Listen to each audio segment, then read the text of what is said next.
लोगों को जो है ये चीज़ें हैं, किसी भी कैंडिडेट को देख करके लोग वोट नहीं कर रहे हैं। तो प्रत्याशियों के बजाय जो है लोगों का है कि लोग नरेंद्र मोदी जी के नाम पर जो है वोट दे रहे हैं। विश्वनाथ मंदिर पे इतना हल्ला मचा है बनारस में। हमारा मंदिर लोग बताते हैं कि सब तोड़ दिए मोदी जी के लोग, जो सबसे बनवाए कि म्यूज़ियम बनवाने वाले थे, नहीं बन रहा है। फिर कुछ समर्थक मिलते हैं, बोले अरे भैया बन रहा है म्यूज़ियम, काहे घबरा रहे हैं। सच्चाई क्या है? म्यूजियम बन रहा है, मंदिर नहीं बन रहा है।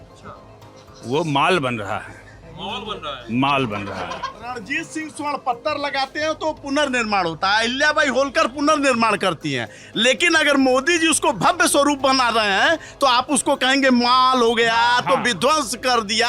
ये पार्टी ओरिएंटेड बात है। उस मंदिर के निर्माण में 250 दुकानें बनाई गई हैं, 350 कमरे का होटल बनाया गया है और रिवॉल्विंग रेस्टोरेंट बनाया गया है। ये क्या है? मंदिर है?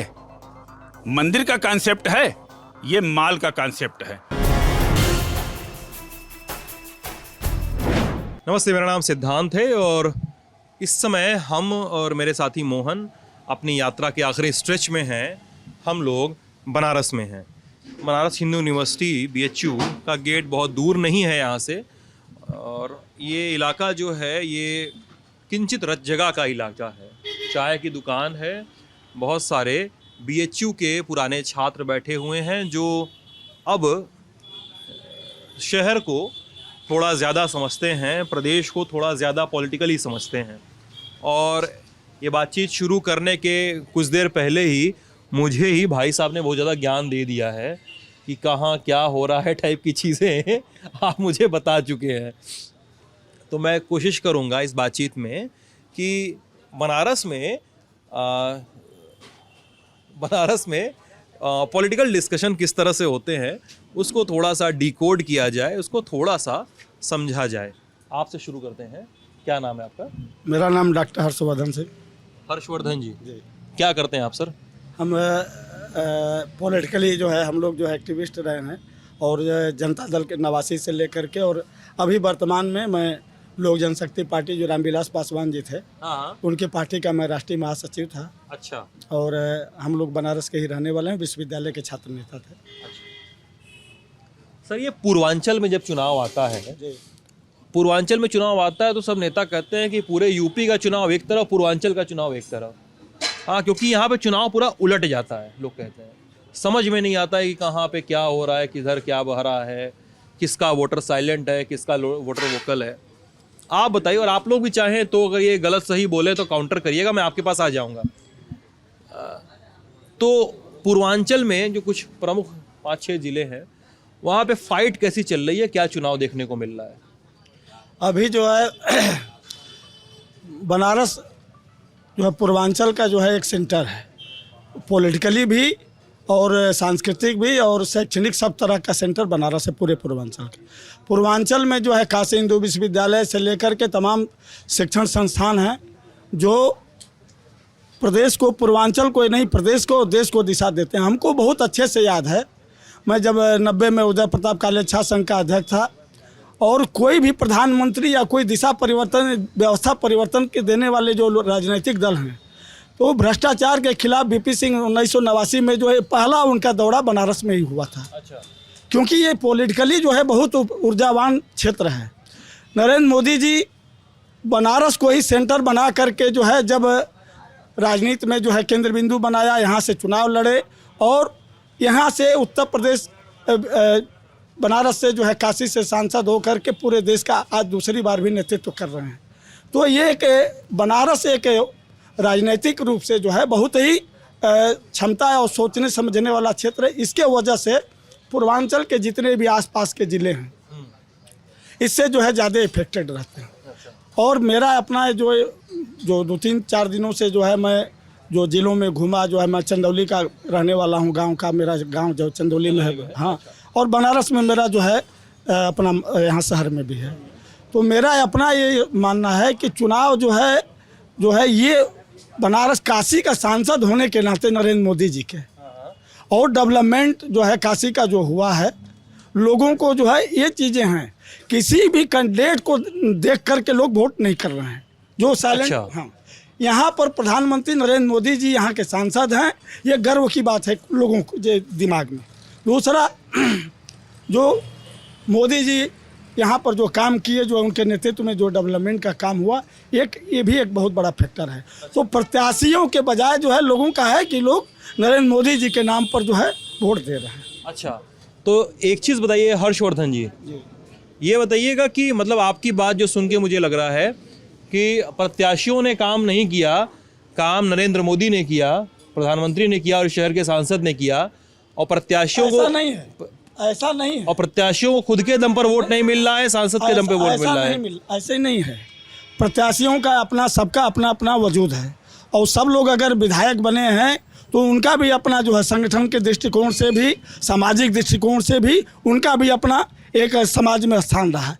मेरा ये कहने का मतलब है कि जैसे जिस तरह से मीडिया में दिखाया जा रहा है कि बहुत ये चुनाव जो है काशी का और जो है पूर्वांचल का चुनाव जो है बहुत आमने सामने चुनाव, ऐसा हमको नहीं प्रतीत हो रहा है। और इसके पीछे जो न्यूट्रल मतदाता हैं, जो घर से अपने बिजनेस व्यवसाय से मतलब आते हैं, राजनीति से कोई लेना देना नहीं होता है, ख़ास तौर से जो है महिला मातृशक्ति जो है महिला आबादी है, उनको जो है एक सुरक्षा भी एक प्रमुख कारण है। सुरक्षा जो है योगी जी की सरकार में ये बहुत कानून का व्यवस्था जो है, गुंडा माफियाओं का जो है, इस तरह का एक लोगों के दिमाग में ये मानसिकता बनी हुई है। इसलिए मैं कह रहा हूँ कि मोदी जी का एक सेंटर जो है ये गर्व की बात है, एक एडिशनल चीज़ है, लेकिन हर प्रत्याशी का अपना अपना वजूद भी है। ऐसी आप लोग इस बात से सहमत हैं? जी बिल्कुल। हाँ, एक से आते हैं। प्रत्याशियों का सवाल इनसे पूछा, हाँ, तो नाम बता दीजिए अपना। नवीन जोशी। नवीन जी। हाँ।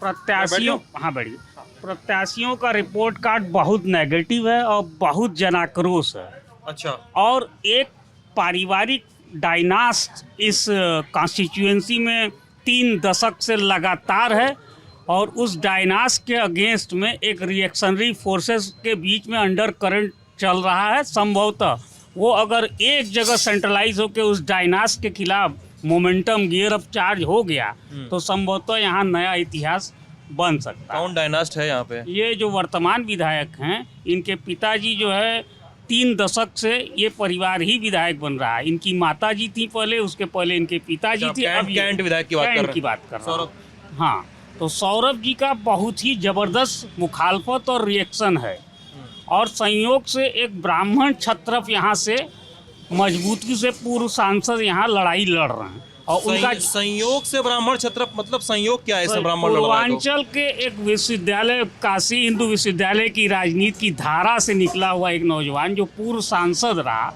जिन्होंने काफी मनमोहन सिंह की सरकार, राजेश मिश्रा जी, उन्होंने काफी विकास कामों के प्रोजेक्ट्स यहाँ लाए, जिनको आज आप link road, Babatpur, trauma centre, ये तमाम जो देख रहे हैं वो उन्हीं की सरकार में शिलान्यास होकर काम आगे बढ़ा था, और उसको जो है परिपूर्ण होने में इनको जो है श्रेय ये परिपूर्ण होकर ले रहे हैं। राजेश मिश्रा इतना काम कराए थे तो 9 में हार कैसे गए? 9 में हारने की, 9 में कहाँ, हाँ 9 में हारे हैं, तो उसके पीछे कुछ तात्कालिक उस समय की परिस्थितिजन कारण रहे होंगे।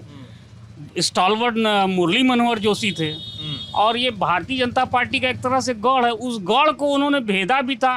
अगर आप ये कह रहे हैं कि हारे क्यों थे, तो आपको ये भी साथ में कहना पड़ेगा कि वो उन्होंने एक नया जो है इतिहास भी रचा था 2000 जी। हाँ।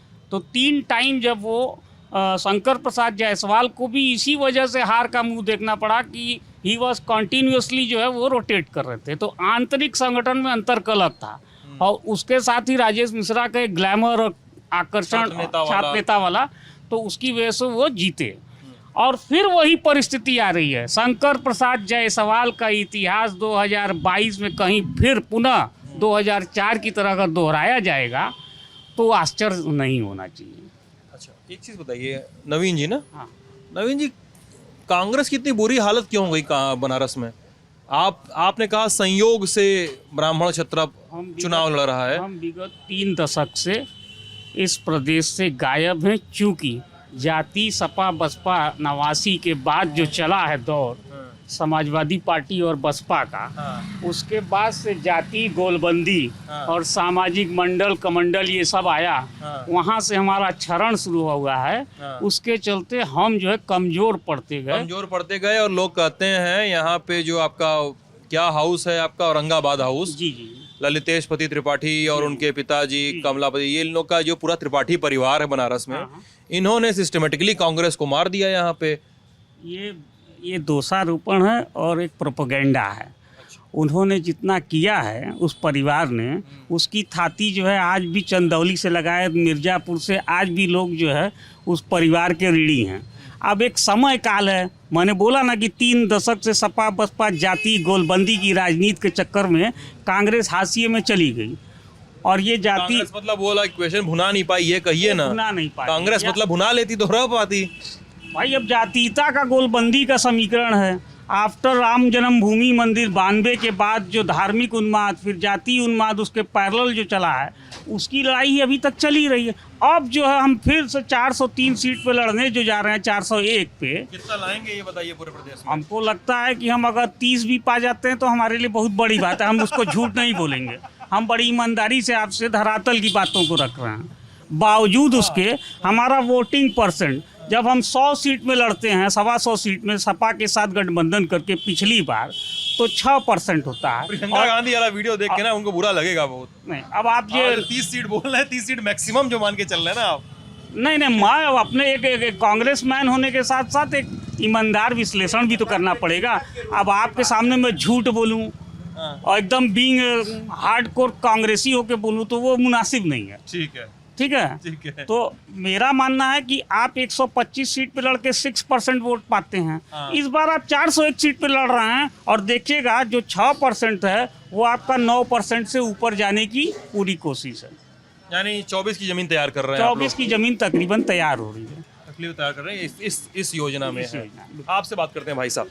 आई एम सॉरी, मैं इनके पास बात करते करते चला गया। नहीं हमारे वरिष्ठ हैं। अच्छा कोई बात नहीं, क्या नाम है आपका? डॉक्टर अरविंद शुक्ल। अरविंद जी, क्या करते हैं आप भैया? मैं तो पेशे से अध्यापक हूँ। अच्छा, कहाँ पे? मैं तो हूँ अध्यापक देवरिया में। देवरिया में क्या पढ़ाते हैं सर आप? भूगोल पढ़ाता हूँ। भूगोल। और किस क्लास के बच्चों को?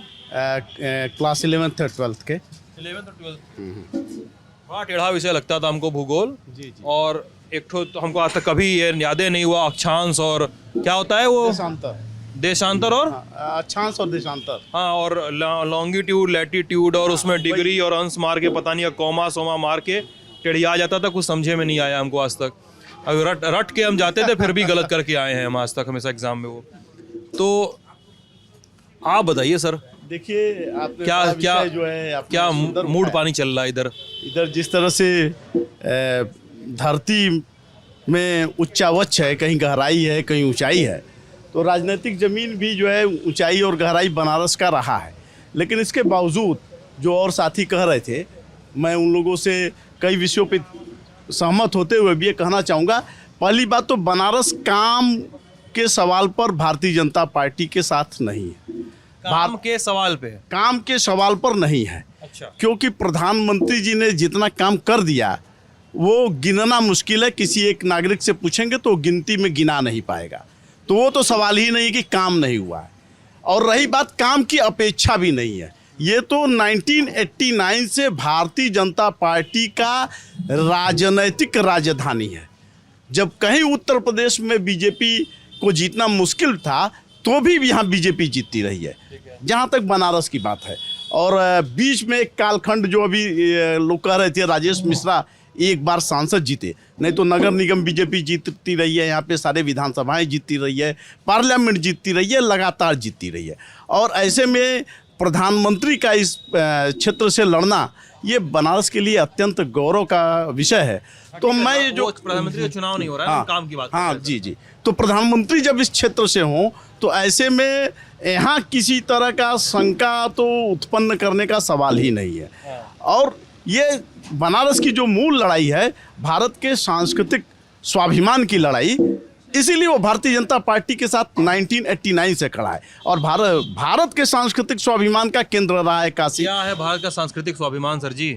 भारत का सांस्कृतिक जो सनातन धर्म की धारा है, जो हिंदुत्व की धारा है, जो हमारे वैदिक धारा है, उन धाराओं के साथ काशी का रिश्ता है। यह शंकराचार्य की भूमि है, यह तुलसीदास की भूमि है। तो इस धारा के साथ जो है खड़ी है बीजेपी। और ये भारत का भी सांस्कृतिक स्वाभिमान है। काशी तो केंद्र है, काशी को नहीं, इसीलिए आप जो सनातन धर्म और हिंदुत्व की बात कर रहे हैं, क्या वो भारत की भी सांस्कृतिक चेतना वही है निश्चित या होनी चाहिए आपके नहीं हिसाब नहीं से? है। कुछ लोग छद्म धर्मनिरपेक्षता के नाम पर उस पे आवरण चढ़ाने की कोशिश कर रहे हैं, लेकिन जनता का जो अरे सर जी, हमको तो लगता था कि देश की जो भी चेतना है वो संवैधानिक है और संविधान के प्रियम्बल के हिसाब से चलती है। आप मुझे एक ऐसी बात बता रहे हैं जिसको मैं समझ नहीं पा रहा हूँ। मैंने तो समझने के लिए आप उसी संविधान में जाइए। तो जब आपने संविधान को केवल अंगीकृत नहीं किया है, केवल अधिनियमित नहीं किया है, बल्कि आत्मार्पित भी किया है, जो ये आत्मा का आई एम सॉरी सर, आपको थोड़ा सा जो आपने 3 शब्द बताए हैं उनको थोड़ा सा और आसान शब्दों में बताइए ताकि मैं और मेरे दर्शक सब समझ सकें। मैं तो कह रहा हूँ ना, संविधान में केवल 3 शब्दावली है। हम आज 26 नवंबर 1949 को भारत के संविधान को अंगीकृत करते हैं, अधिनियमित करते हैं और आत्मार्पित करते हैं। यह जो आत्मा का सवाल है, जो ये आध्यात्मिक चेतना का सवाल है, वह संविधान में है। मैं तो एक यहाँ बहस चली थी कुछ दिन पहले, काशी हिंदू विश्वविद्यालय में धर्म विज्ञान संकाय में एक मुसलमान की नियुक्ति हो गई थी, तो मैंने उसका विरोध किया था। क्यों?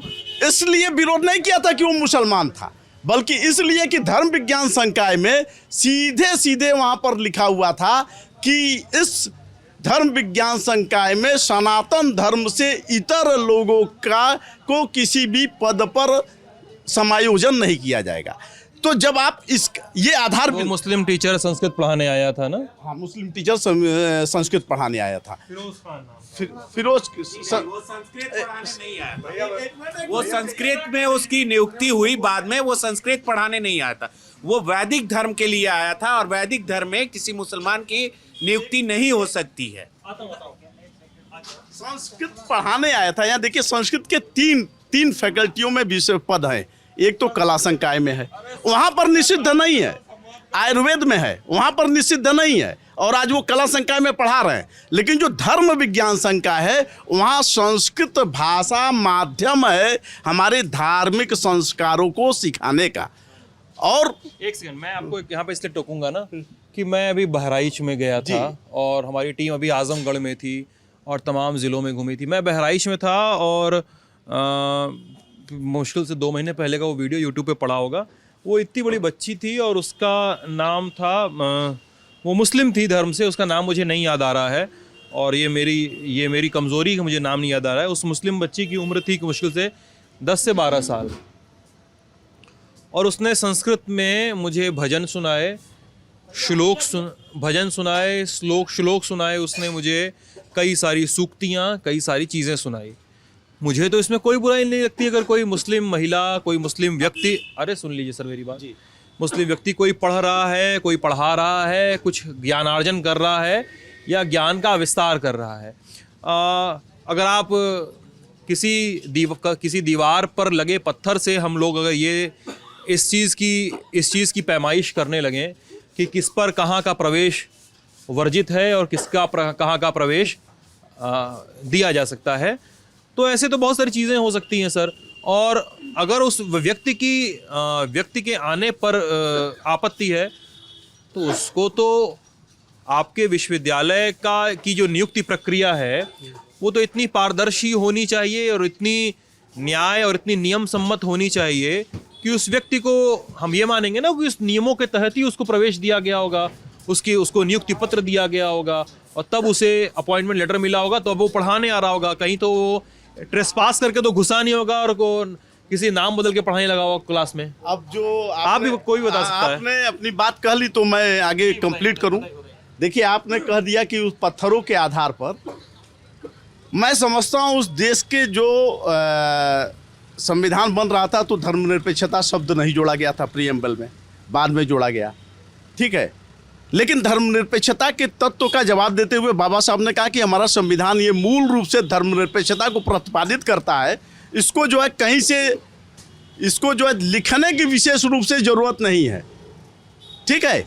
लेकिन उसी संविधान के, यही मुझे आश्चर्य है कि उस समय देश के, मैंने लोगों को कहा था मुझसे शास्त्रार्थ कर लीजिए, उसी संविधान के 16 का एक विशेष उपबंध यह कहता है कि राज्य किसी विशेष संस्था में किसी विशेष धर्म के व्यक्ति के नियुक्तियों के लिए प्रतिबंधन निर्बंधन कर सकता है।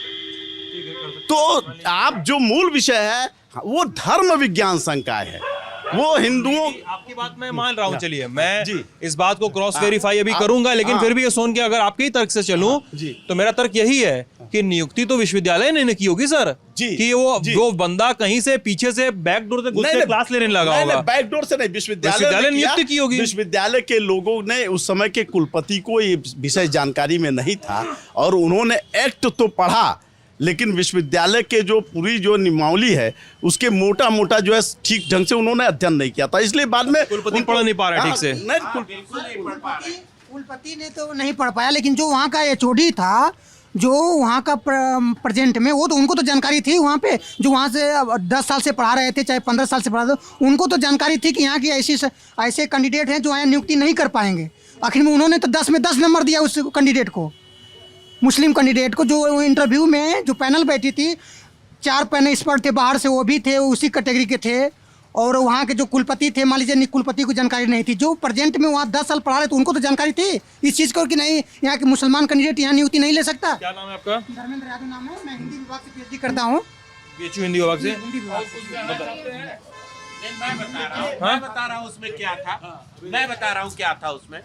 स्थापना के समय में ही धर्म विज्ञान संकाय में लिखा गया, ये लिखित है कि किसी और धर्म का व्यक्ति नहीं हो सकता है उसमें।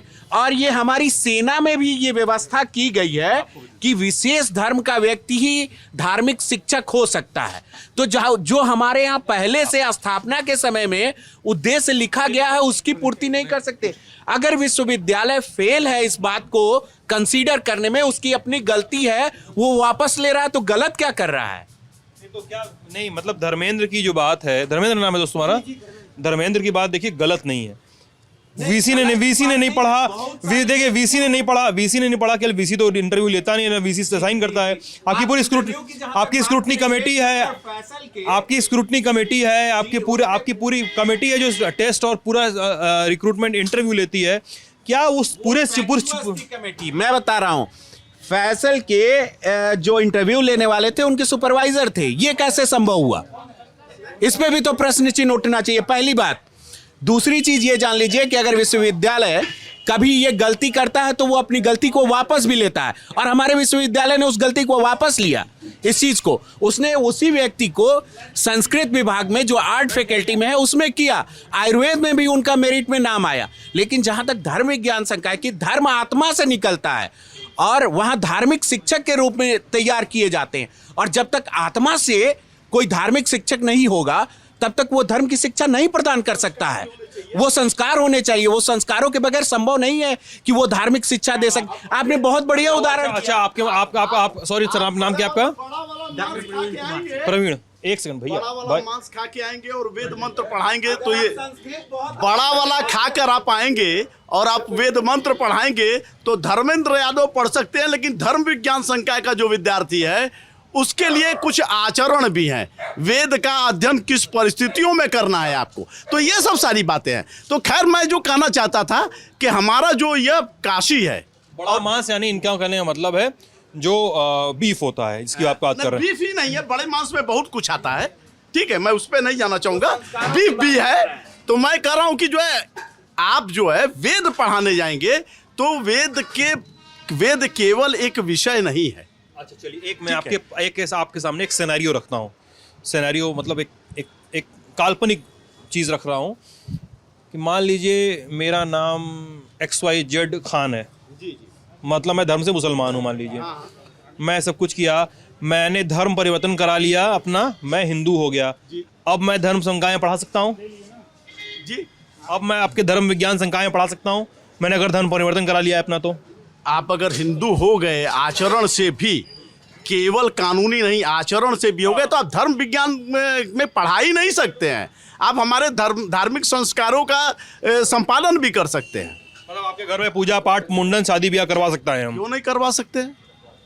अगर आपने धर्म को स्वीकार कर लिया और हर धर्म के जो रिचुअल्स हैं उसमें उसके सारी चीज़ों को स्वीकार करने की जो पद्धति है उसको आप जब स्वीकार कर लिए उसके हिसाब से आगे तो आप करा सकते हैं। लेकिन जो विषय है कि आप अगर किसी धार्मिक संस्था में, मैं इस मत का भी नहीं हूँ कि किसी जो है किसी मस्जिद में जाके कोई जो है हिंदू वहाँ पे जो है धर्मगुरु हो जाए, मैं इसका भी समर्थक नहीं हूँ। मैं नहीं कह सकता हूँ कि कोई जो है कोई पादरी बन जाए जाके हिंदू, वहाँ भी नहीं होना चाहिए। ये तो धर्म चूंकि और फैकल्टी, मैंने आपको बताया। आपकी बात सुन के मुझे लग रहा है बार बार एक कौन रहा है कि आपसे ये भी पूछ लूं कि मतलब आपके अनुसार दो विपरीत धर्मों के बीच में ब्याह भी नहीं होना चाहिए। कोई हिंदू मुस्लिम से शादी करे चाहे न करे या न करे, आपके हिसाब से? देखिए, जहाँ तक आप मेरी बात व्यक्तिगत करेंगे, हाँ मेरी व्यक्तिगत बात कर रहे हैं, तो मेरा शुद्ध इस बारे में समझ है कि दो भिन्न संस्कृतियों के विवाह में कभी मेल नहीं हो सकता और ऐसे विवाह नहीं होने चाहिए, ऐसे विवाह नहीं होने चाहिए और ऐसे विवाहों का मैं पुरजोर विरोध करता हूँ, स्पष्टतया विरोध करता हूँ। और अगर एक ही धर्म है, सब कुछ ठीक है, हिंदू धर्म है, अंतर जातीय विवाह पर क्या सोचना है सर आपका? अंतर जातीय विवाह में हमारी शास्त्रीय पद्धतियों में स्वीकृति है। आपकी स्वीकृति है कि नहीं? मेरी भी स्वीकृति है। अच्छा, मतलब कोई ब्राह्मण या सवर्ण, हाँ, कथित रूप से सवर्ण, हाँ, किसी दलित से शादी कर सकता है, कोई दिक्कत नहीं? कोई दिक्कत नहीं है। बस धर्म वाला ब्लेंड आपको नहीं मंजूर है? हाँ, नहीं, ये वो तो एकदम अलग है ना, वो तो एकदम अलग है। हमारे पूरा जो कॉन्सेप्ट है, ये जो आपका जो कॉन्सेप्ट है विशेष, ऐसा मत समझिएगा कि मैं ट्रोल कर रहा हूँ, मैं समझना चाह रहा हूँ, क्योंकि देखिए मैं आपको बताना भी चाह रहा हूँ जो भारतीय जनता पार्टी, इसीलिए हमारा जो कहना है कि आप हिंदुस्तान को अपनी पितृभूमि मानते हैं, मातृभूमि मानते हैं, आपको यहाँ का पूर्ण भूमि भी मानना होगा। यानी आपके हिसाब से ठीक है अरविंद जी, मैं आपकी बात समझ रहा हूँ, आपकी बात समझ रहा हूँ, स्वीकार नहीं कर रहा हूँ, समझ रहा हूँ। स्वीकार करना एक अलग चीज हो गई। मैं आपकी बात के हिसाब से आपके धर्म में, हिंदू धर्म में किसी भी कोई भी अगर कथित रूप से ऊंची जाति है तो कथित रूप से नीची जाति से भी विवाह कर सकता है। कथित मैं बहुत सोच समझ के लगा रहा हूँ। ये देखिए, पहले तो जो ये नीचे और ऊंचे की जो शब्दावली है, यह शब्दावली जो है शास्त्रीय नहीं है, कहीं जो है शास्त्रीय शब्द नहीं है, नीचे और ऊंचे की शब्दावली। ठीक है, एक व्यवस्था है, 4 वर्णों में बांटा गया है, तो ये वो व्यवस्था ठीक है। ऊंचे नीचे की शब्दावली ये प्रबंधकीय व्यवस्था से आया है। नहीं, ये व्यवस्था 4 जो वर्ण की व्यवस्था है वो ठीक है। 4 वर्ण की व्यवस्था सनातन धर्म की व्यवस्था है, उसमें कहीं से वर्ण की व्यवस्था, क्योंकि जब आप ऋग्वेद से 4 वर्णों की व्याख्या करेंगे तो वो कर्म आधारित व्यवस्था थी। एक ही परिवार में ब्राह्मण, क्षत्रिय और वैश्य तीनों रहते थे, वो कर्म आधारित। और ऋग्वेद में एक सूक्त है जिसमें ये कहा गया था कि मेरी माता चक्की पीसती हैं, वो वैश्य हैं, और मेरे पिता ब्राह्मण हैं। तो इस तरह की व्यवस्था कर्म आधारित थी। इसलिए अगर वो कर्म आधारित व्यवस्था अगर सनातन रूप से चलती आती तो ये समस्या ही नहीं उत्पन्न होती। धीरे धीरे जनसंख्या बढ़ने के साथ चीजें बदलती चली गई और ये हेरिडिटरी होता चला गया, आनुवंशिक होता चला गया। और उसके बाद से फिर राजनीतिक, पहले मुगलों द्वारा, फिर अंग्रेजों द्वारा इस चीज को इस तरह से बांट दिया गया कि ऐसा लगने लगा कि जाति केवल हेरिडिटरी है। लेकिन अगर मान लीजिए, मैं आपकी ही बात को कह रहा हूं, जो दलित आप बार बार कह रहे थे, अगर इस समाज में एक ब्राह्मण व्यक्ति ही अगर चमड़ा कमाने का काम करने लगे, चमड़े का चीज काटने लगे, तो क्या उससे उस अशुद्ध अवस्था में आप शुद्र होते हुए भी अपने घर में रखना चाहेंगे? और कोरोना काल ने तो इस चीज को बताया भी, इस चीजों को कि किस तरह की अशुद्धियां हुआ करती थी। मैं स्वीकार करता हूं कि उस वक्त दूरी बनाई जाती थी। क्यों बनाई जाती थी, इसके पीछे कारणों को क्यों नहीं आप देखते हैं? क्योंकि अशुद्धि थी। जैसे एक जाति, जो कुछ जातियां ऐसी थी जो दूसरे काम किया करती थी, जैसे चमड़ा काटने का काम, मांस प्रोसेसिंग का काम करती थी, जो उनको दूर रखना था ही। आज अगर मैं करता हूं तो मुझे भी सोसाइटी को दूर रखना चाहिए इस चीज से। अगर वो नहीं करेंगे तो हाइजीनिक प्रॉब्लम होगी, और वो हाइजीनिक प्रॉब्लम, चूंकि विज्ञान और मेडिकल साइंस उस समय इतना विकसित नहीं था, इसलिए वो अलग रखने की व्यवस्था करता था, जो कि हम लोग कोरोना काल में पूरी तरह से देख चुके हैं कि ऐसा हुआ है। तो अगर वो साइंटिफिकली आप देखने की कोशिश करेंगे कि क्यों ऐसा किया जाता था, तो उसको समझने की, और उसके पीछे भी है कि बहुत सारे हमारे ऋषि मुनि जो रहे हैं, जो दलित समाज से रहे हैं और उन्होंने वेदों की रचना की है, वेद के वो ऋचाओं की रचना की है, उसमें तब कहाँ था हमारा ये जातिगत विभेद। बिल्कुल अरविंद भैया ने सही बात का। मैं प्रवीण जी से एक बात जोड़ना चाहूंगा। बात मैंने पी ली एक चाय, मैंने चाय पी ली, नींबू की चाय पी ली। थैंक यू बात सर, अब थोड़ा सा और भी लोग हैं ना, बातचीत बहुत देर भी होगी ना, तो मैं वर्ण व्यवस्था पे इन्होंने कहा कि वो जो दूरी थी वो सही थी आपके अनुसार, वो आप कह रहे हैं कि वो साइंटिफिक थी, उसको कोरोना ने प्रूव किया, आप ये कह रहे हैं कर्म आधारित अशुद्धियां थी। और मैं अशुद्धियों को अपने दर्शकों के लिए कोट और अनकोट करूंगा यहाँ पे कि अशुद्धि को हम दो कोट में रखें कि हम उसको मेरी डिक्शनरी में, मेरे अनुवाद में वो अशुद्धि है कि नहीं, वो अभी बड़ा सब्जेक्टिव मैटर है, लोगों के परसेप्शन पे है, क्योंकि हम एक समाज के रूप में इतना इवॉल्व नहीं कर पाए हैं कि हम बहुत सारे लोगों को समझा पाएं कि साहब वो अशुद्धि नहीं है, वो काम है। क्योंकि आप जिसको आप जिसको अपनी संज्ञा में आप सुनिए आप जिसको अपनी व्याख्या में दूरी कह रहे हैं, प्रचलित व्याख्या में उसको छुआछूत कहा जाता है सर। जब कर्म आधारित आते हैं तब, वही मैं कह रहा हूँ प्रवीण जी, उसको सर मेरी बात मैंने बात कही, मेरी भी सुन लीजिए, उसको एकदम प्रचलित व्याख्या में छुआछूत कहते हैं सर। हमारे घरों में अब सुन लीजिए छुआछूत और दूरी के उदाहरण क्या होते हैं। हमारे घरों में काम करने वाले लोग आते हैं, आपके घरों में सब ठीक है, हमारे घरों में मतलब हम सभी के घरों में, ये एक बहुत बड़े उदाहरण के तौर पे मैं बात करना चाह रहा हूँ। उन्हें ज़मीन पर बैठना होता है, वो उस सोफे पे या उस कुर्सी पे या उस बिछौने पे या उस चौकी पे नहीं बैठ सकते जिस पे हम बैठते हैं, हमारे परिजन बैठते हैं, हमारे बच्चे बैठते हैं, ठीक है। वो उस बर्तन में नहीं खा सकते जिनमें हम खाते हैं, वो उस बर्तन में पानी नहीं पी सकते, उस शौचालय का इस्तेमाल नहीं करते जिनका हम करते हैं। दूरी जो है सर, वो इतना भी सब्जेक्टिव मैटर नहीं है, वो इतना फैल जाता है कि वो उसको कुरीति की तरह लगने लगती है वो चीज, और वो कुरीति है भी। आपकी भाषा में कहना चाहूंगा कि ये होना चाहिए। क्यों होना चाहिए? मैंने बार बार एक चीज को कोट किया जिसको कि आप तुरंत दबा ले रहे हैं, उसकी बात नहीं कर रहे। मैं सर मेरा बात पकड़ना मेरा काम है सर। आप कर्म आधारित जो मैं बात कह रहा हूं उसको आप तुरंत उसको हाईलाइट नहीं होने दे रहे हैं। मैं कर्म आधारित बात कर रहा हूं। अगर मेरे घर में मैं घुसने नहीं दूंगा, मैं चैनल पे कह रहा हूं, सीधा कह रहा हूं कि अगर कोई चमड़े का काम करके वो ब्राह्मण भी है तो मैं घुसने नहीं दूंगा। और एक दलित अगर वो प्रकांड विद्वान है तो उसको आप कह रहे हैं सोफे पे बैठाने के लिए, मैं उसको पलकों पे बैठा के रखूंगा। लेकिन वो कर्म आधारित अगर वो ऐसा है तो, अगर नहीं है तो वो छुआछूत मान्य है और वो छुआछूत करना चाहिए। आज भी वो चीज व्याप्त है। अगर कोई मेरा दलित मित्र है, मुझे लगता है अगर छुआछूत ऐसा व्याप्त है तो ये नहीं होना चाहिए। कौन बोल रहा था? हाँ, क्या नाम है आपका? रंजीत सिंह। छुआछूत कुछ नहीं, ऐसे ही घूमने आ गया था और भैया का जवाब देना चाह रहा हूँ। इन्होंने कहा कि छुआछूत होना चाहिए। कर्म आधारित वो बार 3-4 बार टेक लगवा। कर्म आधारित का मतलब क्या होता है? मैं ठाकुर हूँ तो क्या मेरे घर कोई हरिजन काम नहीं कर सकता? क्या इसका उल्टा नहीं हो सकता? मैं ठाकुर हूँ, हरिजन के यहाँ मैं काम कर रहा हूँ। मैं एक और सिनारियो रख रहा हूँ, मैं बात को और कठिन कर रहा हूँ। मैं बात को थोड़ा नहीं, मैं अपनी बात को थोड़ा और कठिन कर रहा हूँ अपने ही लिए। हो सकता है मैं बात कंक्लूड भी ना कर पाऊँ। आपने कहा कि क्या हरिजन दलित ठाकुर के यहाँ काम नहीं कर सकता? मैं इसका एक उल्टा सिनेरियो रखता हूँ कि क्या कोई ठाकुर दलित के यहाँ काम नहीं कर सकता? कोई ब्राह्मण दलित के यहाँ काम नहीं कर सकता? एकदम कर सकता है।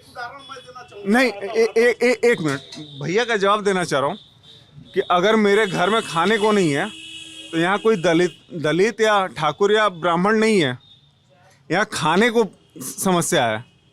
भैया ने जैसे जवाब दिया कि यहाँ चीज़ें अलग अलग हैं, तो यहाँ समस्या क्या है? खाने को है, पेट भरने को है।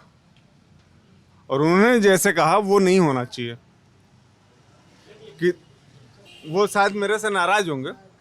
हाँ सर, मैं जैसे बात है ना क्या नाम है तुम्हारा कि दोस्त? सत्यम तिवारी। मैं BHU का छात्र हूँ। हाँ। ग्रेजुएशन कर रहा हूँ जियोग्राफी ऑनर्स से।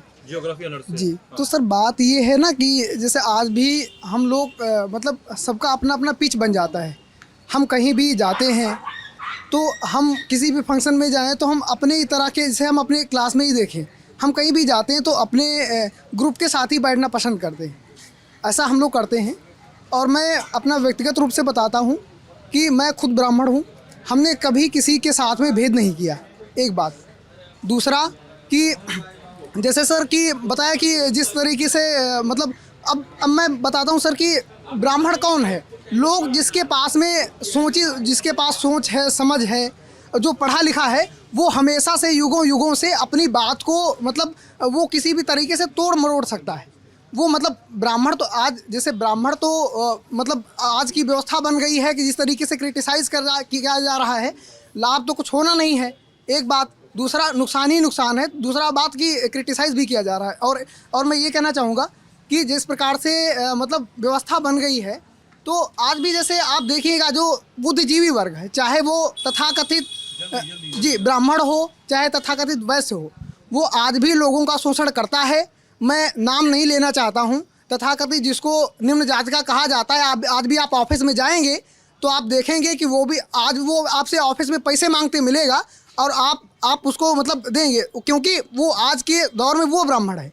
आप उनके ऑफिस में घुस नहीं सकते हैं जो उन्होंने आप किनका ले लूँ? हाँ, सबकी से बात कर लूँगा। और सत्यम ने कहा कि मैंने कभी किसी के साथ इस तरह का वो किया नहीं, क्या कहते हैं उसको, भेदभाव, मैं शब्द भूल गया था, भेदभाव किया नहीं। और मेरा जो अनुभव कहता है, पत्रकारिता का जो भी छोटा सा अनुभव है मेरे पास, कि ये बात जो है ना कि भेदभाव किया नहीं या भेदभाव कहाँ होता है, ये बात मैंने अक्सर ब्राह्मण, ठाकुर जैसी जातियों को ही, बनिया, इस तरह की जो जातियाँ होती हैं ना, जो कहा जाता है कि ऊपर है, जिनके बारे में कथा है तथाकथित से ऊपर, अपर कास्ट, तथाकथित अपर कास्ट है जो, ये उनको ही कहते सुना है दोस्त। मैं जब दलित बस्तियों में जाता हूँ, आपके बनारस में मुसहर बस्ती है, मैं वहाँ जाता हूँ, ठीक है, मैं जाटों के गांव जाता हूँ, हाँ, वो उनका सच जो है ना, वो ज़्यादा ग्रेव, वो ज़्यादा चश्मदीद और वो मतलब ज़्यादा भयानक है, वो ज़्यादा अनुभवों से भरा हुआ है।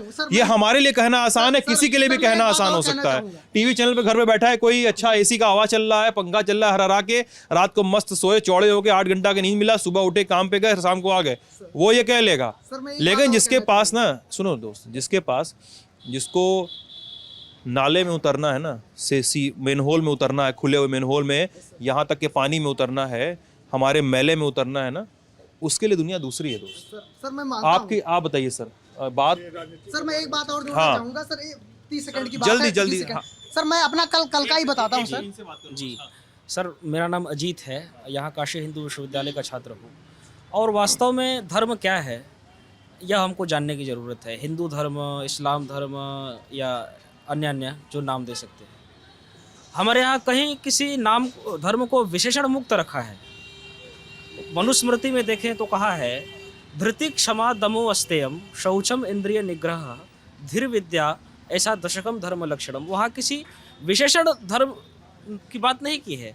ठीक उसी प्रकार अगर हम वैशेषिक सूक्त में कणाद प्रतिपादित धर्म को देखें तो वो कहते हैं, यतो अभ्युदय निश्रेय सिद्धे सधर्मः, ऐसे वो धर्म की बात करते हैं। ऐसे ही तो मनुस्मृति को तुम बार बार कोट कर रहे हो, और मनुस्मृति क्या इसकी स्थापनाओं से तुम मतलब राब्ता रखते हो, मानते हो इनकी स्थापनाओं को? वास्तव में क्या है कि हमारे यहाँ जो आक्रांता आए, मैक्स मूलर आदि जर्मनी के विद्वान, उन्होंने उसमें कुछ मिलावट की। वास्तविक मनुस्मृति जो है वो आप भी पढ़ेंगे, और यदि कोई दूसरा कोई भी पढ़ेगा तो मुझे यकीन ही नहीं, विश्वास है वो उसे मानेगा। जो ये मनुस्मृति आपने पढ़ी है वो अवश्य मिलावटपूर्ण है। जी, मिलावटपूर्ण है। और ये लोग ये कहते हैं यार, कई सारे जो हम लोग देखते हैं ना बहस टीवी पे, कुछ लोग कहते हैं कि मनुस्मृति की होलिका जला दो, है ना, सुनते हो ना ये सब, होलिका जला दो, उसे फाड़ के फेंक दो। इन सब चीज़ों पे क्या सोचते हो तुम? वास्तव में क्या है कि हमको थोड़ा संकीर्णता को त्यागने की जरूरत है। हम तो उदार चरिता नाम तो वसुधैव कुटुंबकम, हमारे यहाँ तो चार्वाक दर्शन है, उसका भी स्वीकार है। जो ईश्वर को नहीं मानता है, लेकिन फिर भी हम उसका सम्मान करते हैं। तो थोड़ा हमको अपने विचारों को उदात्त बनाने की आवश्यकता है। बाकी चीज़ों को तोड़ मरोड़ के प्रस्तुत की जाने की जो छवि है ये बदलनी चाहिए। सर मैं एक बात जो ऐड करना चाहता था। अभी बहुत सारी बातें बची हैं, समय बहुत कम है। Yes sir. अब मेरा थोड़ा सा मूड बन रहा है कि थोड़ा सा राजनीति का भी हालचाल ले लिया जी जाए। सर बिल्कुल। हाँ, वो वाला भी कर लें थोड़ा सा। जी बताएं। हाँ, और बनारस के बारे में थोड़ी बातचीत करें, पूर्वांचल के बारे में थोड़ी बातचीत करें। लोग कहते हैं, हम लोग घूम रहे हैं कि यार पूर्वांचल में लॉ एंड ऑर्डर वगैरह की जो बातचीत बीजेपी कर रही है और रोज़गार की बात जो सपा कर रही है, इसमें मिला जुला के दोनों पार्टियों ने अपना चुनाव पूर्वांचल में फंसा दिया है। नेक टू नेक फाइट है दोनों पार्टियों के बीच में। नहीं बिल्कुल नहीं। आप लोगों को क्या कहना है? एक सुनाते हैं। हाइट तो है, हाइट तो है, नेक टू नेक है। और निर्णय क्या होगा ये अभी विचाराधीन है। वस्तु स्थिति में जिस तरीके का आज के समाज में राजनीति का बाजारीकरण किया गया है। किसने किया सर बाजारीकरण? अब ये आप समझ सकते हैं। सर नहीं, मैं सुनना चाहता हूँ सर आपसे, समझना नहीं, सुनना चाहता हूँ आपसे। कांग्रेस ने किया है 1991 में जब उदारीकरण हुई है, तो मूलतः कांग्रेस इस देश को बाजारीकरण के रास्ते पे गई। मैं उसका विरोध नहीं कर रहा हूँ बाजारीकरण का, तथ्य रख रहे हैं परिस्थितियों का। हाँ। देखिए, जिसका आज जिस जो स्वरूप ले लिया है ये बाजारीकरण, वो समाज में राजनीतिक विकृति का एक प्रतीक बन गया है। राजनीति अब मुद्दा आधारित नहीं रह गया है, मुद्दे पर राजनीति नहीं हो रहा है। कभी कोई कहेगा कि राम को हम लाए हैं, आप उनको स्थापित, हम उनको लाएंगे। हाँ, इस तरीके का जो नैरेटिव फैलाया जाता है समाज में, ये कहीं से राजनीतिक मुद्दे को गौड़ करके और भावनात्मक मुद्दे को उभार करके समाज में स्वयं को स्थापित करने की एक नैरेटिव पैदा किया जा रहा है। बीजेपी कांग्रेस की राह पे चल रही है यहाँ पे। इस पूरे अगर इस बाजारी करने वाली बात, मूल्यों की राजनीति का दौर शुरू हो गया, मूल्यों की राजनीति का दौर।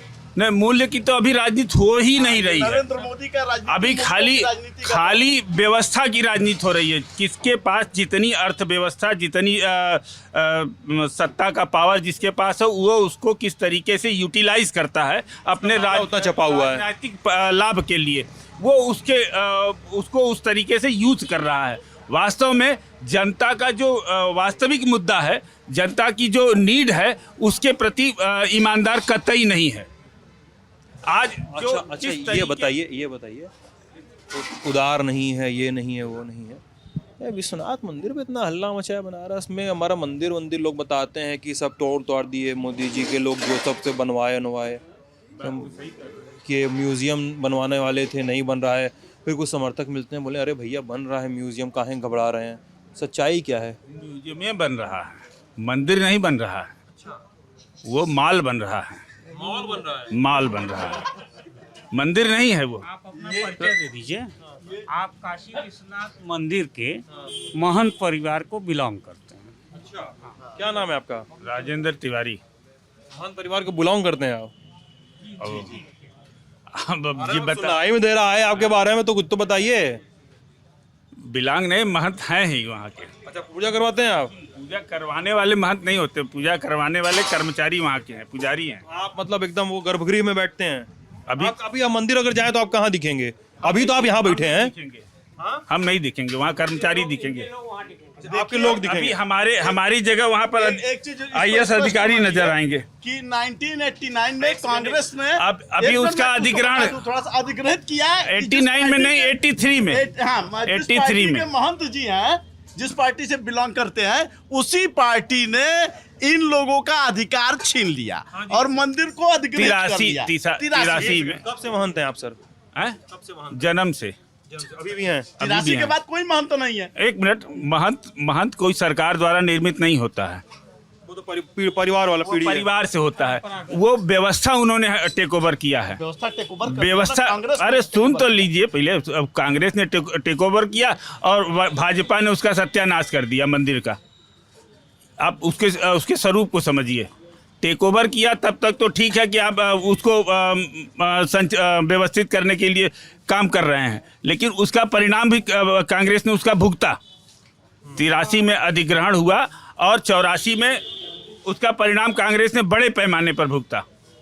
अब देखिए रणजीत सिंह जी जो अब मेरी बात, रणजीत सिंह स्वर्ण पत्थर लगाते हैं तो पुनर्निर्माण होता है, अहिल्याबाई होलकर पुनर्निर्माण करती हैं। लेकिन अगर मोदी जी उसको भव्य स्वरूप बना रहे हैं तो आप उसको कहेंगे माल हो गया, तो विध्वंस कर दिया।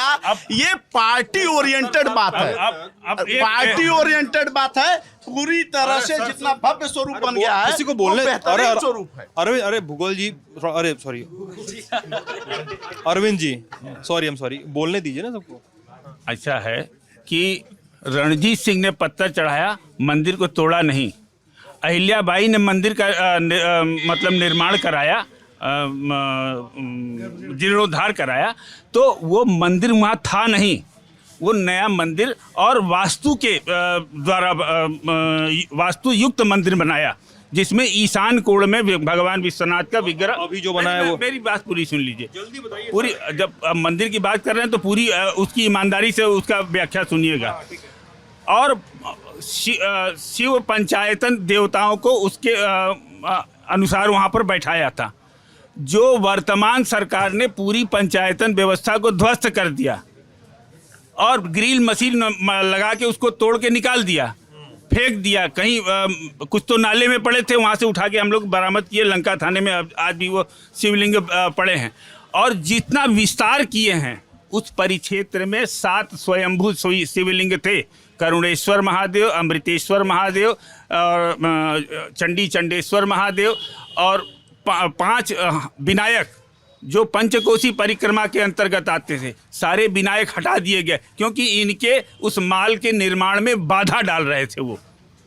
तो ऐसे उस मंदिर के निर्माण में 250 दुकानें बनाई गई हैं, 350 कमरे का होटल बनाया गया है और रिवॉल्विंग रेस्टोरेंट बनाया गया है। ये क्या है? मंदिर है? मंदिर का कॉन्सेप्ट है?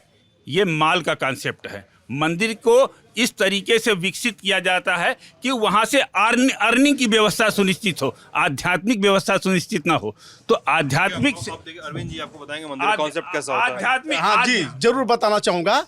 पहली बात, जो अपने को ये धर्मनिरपेक्ष कहने वाले दल हैं, ये औरंगजेब की एक मिनट मुझे बोलने दीजिए। औरंगजेब की निंदा में आज तक इन्होंने इन लोगों ने एक शब्द नहीं कहा। आज जब जो है मोदी जी उसको भव्य स्वरूप हमने औरंगजेब की बात ही नहीं की, हम तो मंदिर की बात करेंगे। अरे सुनिए, अरे अरविंद जी सुनिए, सुनिए अरविंद जी सुनिए, अरविंद जी सुनिए तो, अरे सुनिए सर, सुनिए।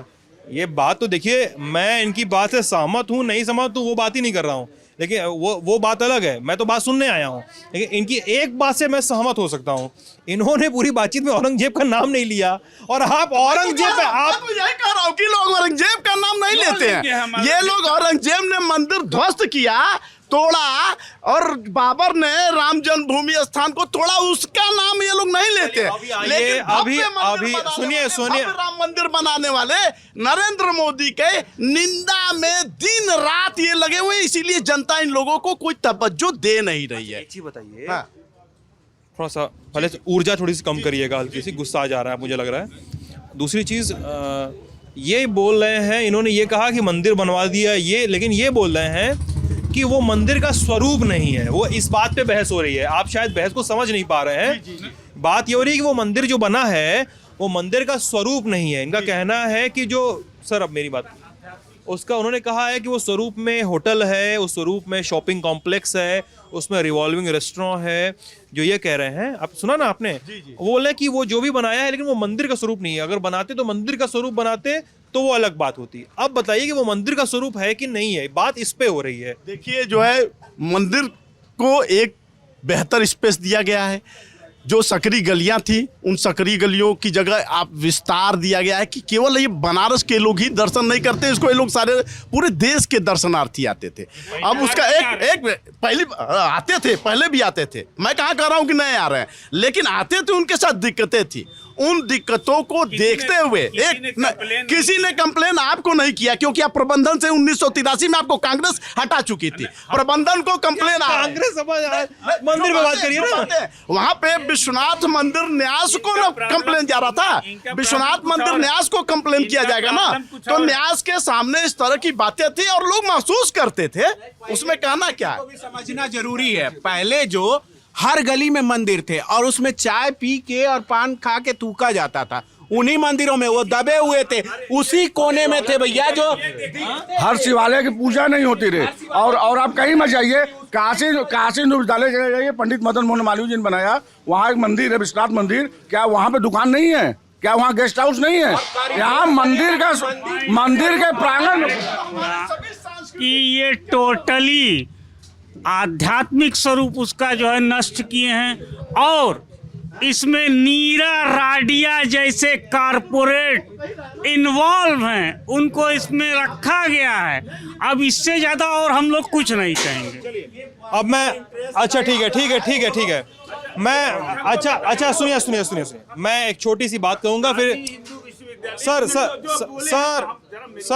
सुन लीजिए। अब मैं बहुत देर से बातचीत कर रहे हैं हम लोग ना, मैं एक छोटी सी चीज बता दूं, फिर बातचीत को खत्म करते हैं हम लोग।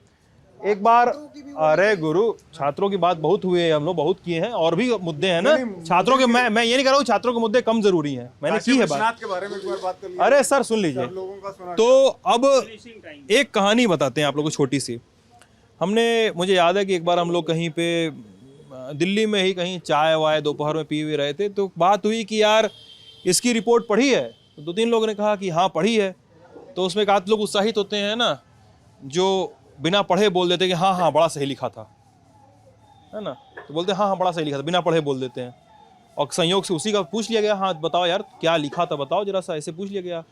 तो बोला कि हम तो पढ़े नहीं हैं, तो बिना पढ़े खारिज वारिज करने लगा था। तो मतलब वो बड़ी काफ़ी इंटेंस बहस थी, वो बताएंगे तो बहुत सारे नाम खुलेंगे, लेकिन मैं इसके बहाने से ये बताना चाह रहा हूँ कि इस बहस में बहुत सारी बातें हुई हैं, जैसे किताबों की, मनुस्मृति की, वर्ण व्यवस्था की, इसकी उसकी, होनी चाहिए नहीं होनी चाहिए, सबके अपने अपने तर्क हैं। तो उन किताबों को और उन जो जिल्द में रखी चीज़ें हैं उनको पढ़ के थोड़ा सा एक एनालिटिकल रवैया होना चाहिए, उसको समझना चाहिए, उनकी टीकाओं को उनको समझना चाहिए। मनुस्मृति की बात होती है तो अंबेडकर को भी पढ़ना चाहिए, अंबेडकर की जो किताबें हैं, रिपब्लिक ऑफ कास्ट, हाँ, तो इन सब चीज़ों को, हु वर द शूद्राज, तो इन चीज़ों को आपको ज़रूर पढ़ना चाहिए। I am sorry, Republic of Caste शायद आनंद तेलतुंबड़े की है, एनाइहिलेशन ऑफ कास्ट है, हाँ, एनाइहिलेशन ऑफ कास्ट, इन सब चीज़ों को भी देखना चाहिए। संविधान को थोड़ा ज़्यादा मुस्तैदी से, थोड़ा ज़्यादा करीब से पढ़ना चाहिए। हमारे देश के जो बड़े बड़े मूवमेंट्स हुए हैं, बड़े बड़े जन आंदोलन हुए हैं, इसमें समाज के भिन्न भिन्न वर्गों ने हिस्सा लिया, अपनी हिस्सेदारी को बार बार एसर्ट करने के लिए, संविधान में दिए गए अपने अधिकारों को बार बार अपना हक जताने के लिए कहा कि हम गलत नहीं हैं, हम इसी समाज का हिस्सा हैं।